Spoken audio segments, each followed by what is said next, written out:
Nakiusap si Esther sa hari. Ikalimang kabanata. Nang ikatlong araw, isinuot ni Esther ang kasuotan niyang pangreyna at tumayo sa bulwagan ng palasyo na nakaharap sa trono ng hari. Nakaupo noon ang hari sa trono niya at nakaharap siya sa pintuan. Nang makita niya si Reyna Esther, tuwang-tuwa siya at itinuro niya rito ang kanyang gintong setro. Kaya lumapit si Esther at hinipo ang dulo ng setro.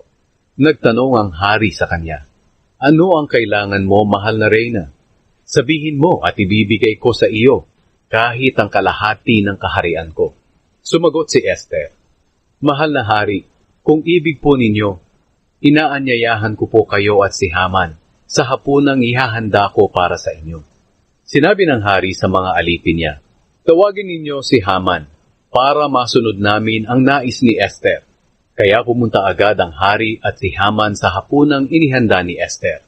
At habang nagiinuman sila, tinanong ng hari si Esther, "Ano ba talaga ang kailangan mo? Sabihin mo na dahil ibibigay ko sa iyo kahit ang kalahati ng kaharian ko."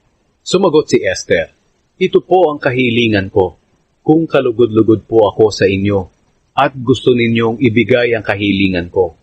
Minsan ko pa po kayong inaanyayahan at si Haman sa hapunan na ihahanda ko para sa inyo bukas.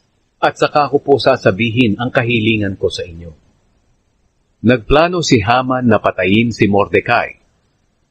Nang araw na iyon, masayang-masayang lumabas sa palasyo si Haman. Pero nagalit siya nang makita niya si Mordecai sa pintuan ng palasyo, na hindi man lang tumayo o yumukod, bilang paggalang sa kanya. Ganoon pa man, pinigilan niya ang kanyang sarili at nagpatuloy sa pag-uwi. Pagdating sa bahay niya, tinawag niya ang mga kaibigan niya at ang asawa niyang si Zeres.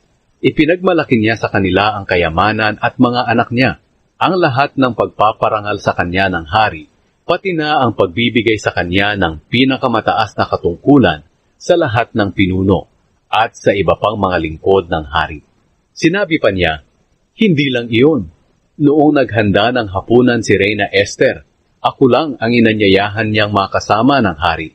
At muli niya akong inanyayahan sa ihahanda niyang hapunan bukas kasama ng hari. Pero ang lahat ng ito'y hindi makapagbibigay sa akin ng kaligayahan, habang nakikita ko ang Hudyong si Mordecai na nakaupo sa pintuan ng palasyo."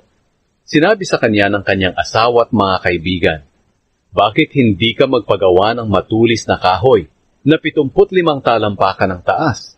At bukas ng umaga, hilingin mo sa hari na ituhog doon si Mordecai para maging maligaya kang kasama ng hari sa inihandang hapunan." Nagustuhan iyon ni Haman, kaya nagpagawa siya niyon.